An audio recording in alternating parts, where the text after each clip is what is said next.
इसका मतलब यह है, अयोध्या वालों की बात छोड़ो,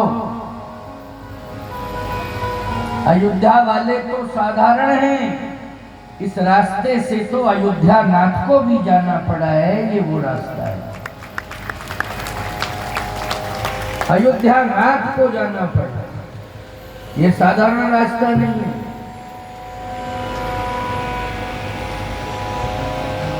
एक बात आपको बताएं, कोई ऐसी बात बता दूं कि आप नित्य अयोध्या से जुड़े रहें और नित्य ही मिथिला से जुड़े रहें और नित्य ही चित्रकूट से जुड़े रहें।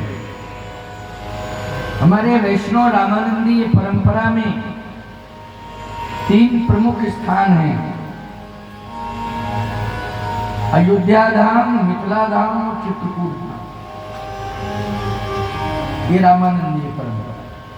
वैसे वैष्णवों के स्थान तो श्रीधाम वृंदावन में भी बहुत है, ऐसी बात नहीं,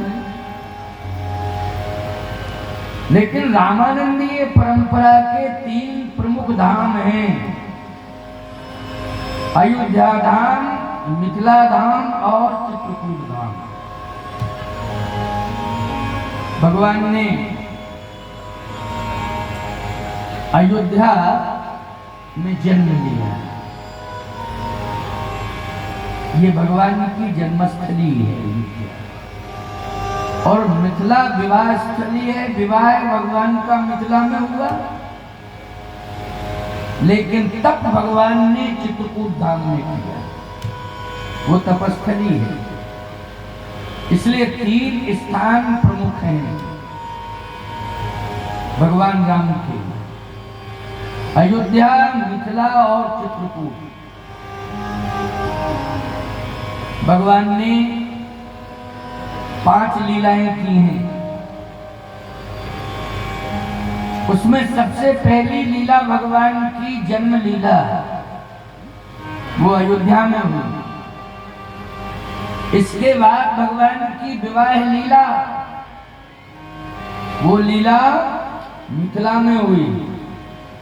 इसके बाद भगवान की वन लीला, वो चित्रकूट धाम में हुई। इसके बाद भगवान राम की रण लीला, वो लंका में हुई। रण लीला कहाँ हुई? लंका में।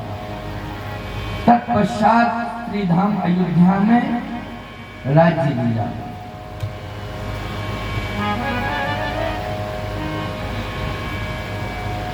लेकिन मिथिला में विवाह लीला भगवान।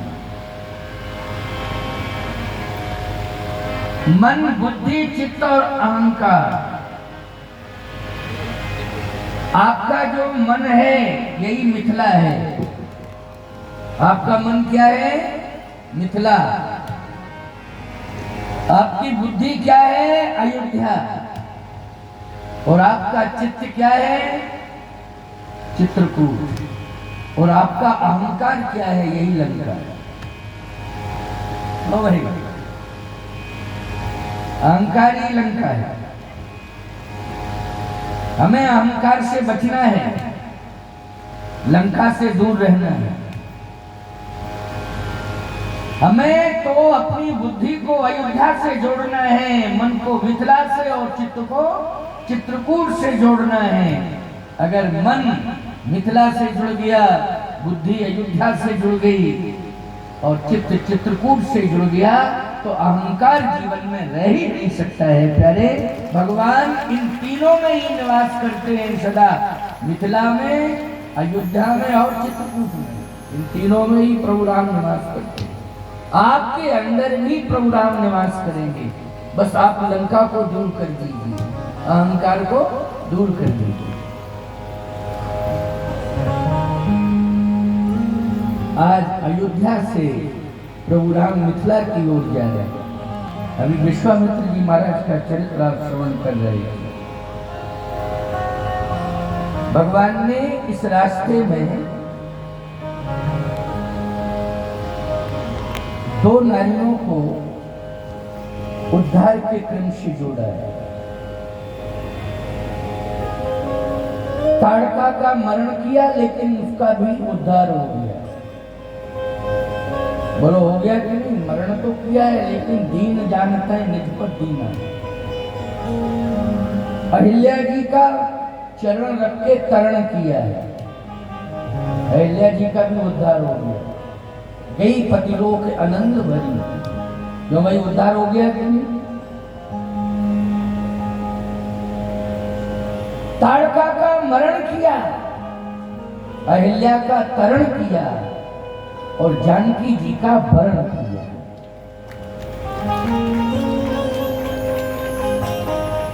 इसलिए विश्वामित्र जी महाराज केवल यज्ञ की रक्षा के लिए ही राम जी को लेने नहीं जा रहे हैं। विश्वामित्र जी महाराज, क्योंकि वशिष्ठ जी महाराज के द्वारा भगवान की जन्म लीला सफल हुई और विश्वामित्र जी के द्वारा भगवान की विवाह लीला सफल हुई है। इसलिए दोनों महात्माओं का विशेष योगदान है। जन्म लीला किसके द्वारा सफल हुई? वशिष्ठ जी महाराज के द्वारा, और विवाह लीला विश्वामित्र जी महाराज के द्वारा। तो मैं गलत तो नहीं है? बहुत स्पष्ट है और सबकी समझ में बात आ रही है, और इसमें कोई तर्क भी नहीं कर सकता है, और करता भी है तो निश्चित है कि वो अज्ञानी है।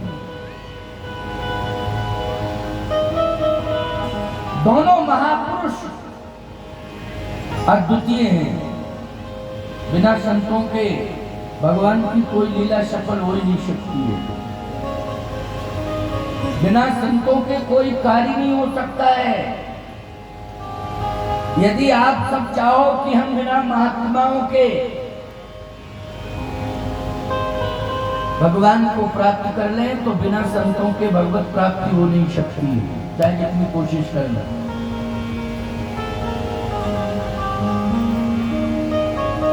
बिना भगवंत के जीवन अधूरा है, लेकिन संत की कृपा से ही भगवंत प्राप्त होता है। विश्वामित्र जी महाराज अयोध्या जा रहे हैं, ये प्रसंग आप सुन रहे थे। भगवान को लेने जा रहे हैं, लेकिन भगवान को लेने का इरादा बना के चले, लेकिन भगवान को नहीं मिला, सम्मान मिलने लगा। हम लोगों के साथ भी यही होता है। भगवान की प्राप्ति के लिए हम लोग साधु बनते हैं, भगवत प्राप्ति के लिए ही हम लोग घर द्वार छोड़ते हैं कि हमें भगवान मिलेगा, भगवान मिलेगा। तो भगवान तो नहीं मिलता, सम्मान मिलने लगता है। बोलो, मिलने लगता है सम्मान। ये छत्र चमर सिंहासन क्या घर से लेके आए थे? भगवान नहीं मिले, भगवान ने पहले ये दे दिया है? ये भगवान ने ही दिया है, याद रखो। वैसे नहीं मिलता है ये कि पुरुषार्थ से मिल जाए, पुरुषार्थ से नहीं।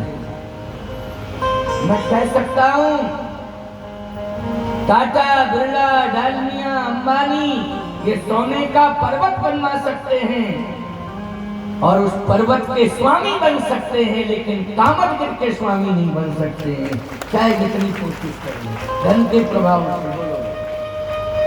ये भगवान ने ही दिया, भगवान की तपस्थली है कामतगिर।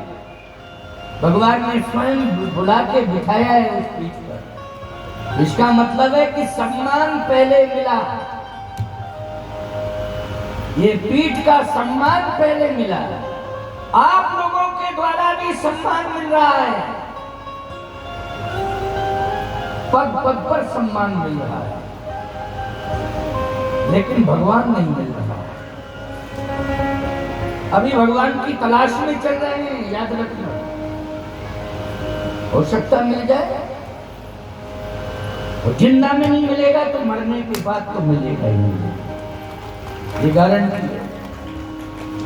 भगवान अपने धाम बुलाएंगे, हम भगवान को अपने पास नहीं बुला पा रहे हैं, लेकिन भगवान अपने पास तो जरूर बुला लेंगे। क्यों भाई? भजन के प्रभाव से। ये सम्मान तो बाधक है, ये सम्मान भजन में बाधक है। रघुनाथ दास जी महाराज कह रहे थे कि महाराज जी क्या बतावें, नियम भी पूरा नहीं कर पाते हैं। आजकल तो भक्तों की भीड़ इतनी ज्यादा लगी रहती, नियम पूरा नहीं हो पाता है। और नियम पूरा करते हैं तो फिर नींद पूरी नहीं होती, क्योंकि जिस समय दुनिया सोती है साधु अपना नियम पूरा करता है उस समय। नियम पूरा यदि साधु करता है तो उसकी नींद पूरी नहीं होती है, और नींद के चक्कर में पड़ता है तो नियम पूरा नहीं होता है। भक्त लोग सम्मान इतना देने लगते हैं, इतना देने